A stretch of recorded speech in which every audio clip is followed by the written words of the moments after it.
প্রিয় দর্শক, আসসালামু আলাইকুম। সেহরির সময় যদি এরকম দুর্দান্ত স্বাদের রেসিপি হয় তাহলে মাছ মাংস ছাড়াই এক থালি ভাত মিনিটেই শেষ করে দেবেন।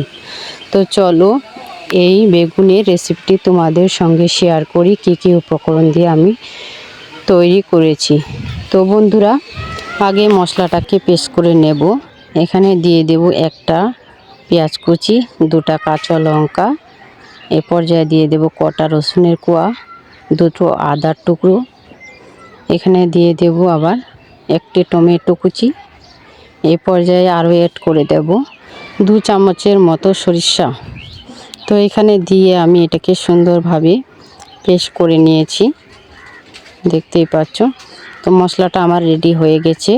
এখানে দিয়ে দিলাম বেগুন, বেগুনের উপরে দিয়ে দেব হলুদ, এ পর্যায়ে দিয়ে দেব লবণ আর দিয়ে দেব লঙ্কার গুঁড়ো, দিয়ে এটাকে সুন্দরভাবে হাত দিয়ে মেখে নেব।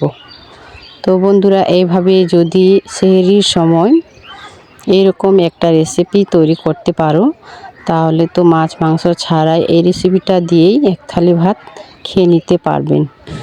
তো বন্ধুরা, এইভাবে আমি হাত দিয়ে সুন্দরভাবে লাগিয়ে নিচ্ছি, দেখতেই পাচ্ছ। এইভাবে লাগিয়ে নিতে হবে। কড়াইতে পরিমাণ মতো তেল অ্যাড করছি। তো বন্ধুরা, কড়াইতে তেলটাকে গরম করে নিয়ে এখন আমি বেগুনগুলো ছেড়ে দিলাম। তো উল্টে পাল্টে মাছের মতো ফ্রাই করে নিতে হবে বেগুনগুলোকে।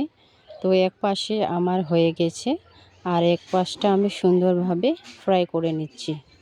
তো এটাকে মাছের মতো ফ্রাই করলে অনেক টেস্টি হবে।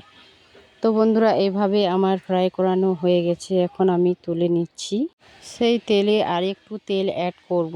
করার পরে 2-3টা এলাচ, একটা দারচিনির পাতা দিয়ে এটাকে মশলাটাকে দিয়ে দেব। দেওয়ার পরে মশলাটার উপরে আরও কিছু মশলা অ্যাড করব। সুন্দরভাবে নেড়ে চেড়ে দেব। এইভাবে নেড়ে চেড়ে দেওয়ার পরে আমি কিছু মশলা অ্যাড করব।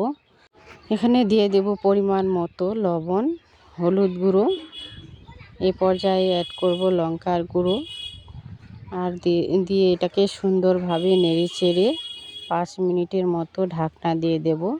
ঢাকনাটা তুলে আবারও নেড়ে চেড়ে দেব। গ্যাসটাকে লো টু মিডিয়ামে রেখে এই কাজটি করবেন, তাহলে মশলাটা সুন্দরভাবে কষানো হবে।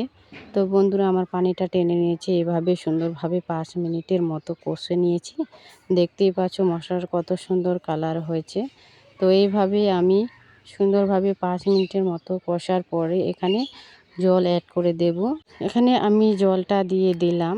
দেওয়ার পরে এটাকে সুন্দরভাবে নেড়ে চেড়ে আমি বেগুনগুলো ছেড়ে দেব।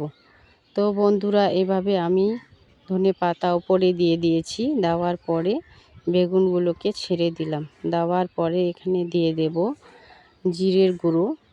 তো জিরে গুঁড়োটা দিয়ে সুন্দরভাবে আবারও নাড়ে চাড়ে এটাকে ফুটিয়ে নেব। সুন্দরভাবে গা মাখা মাখা করে এটাকে তুলে নেব।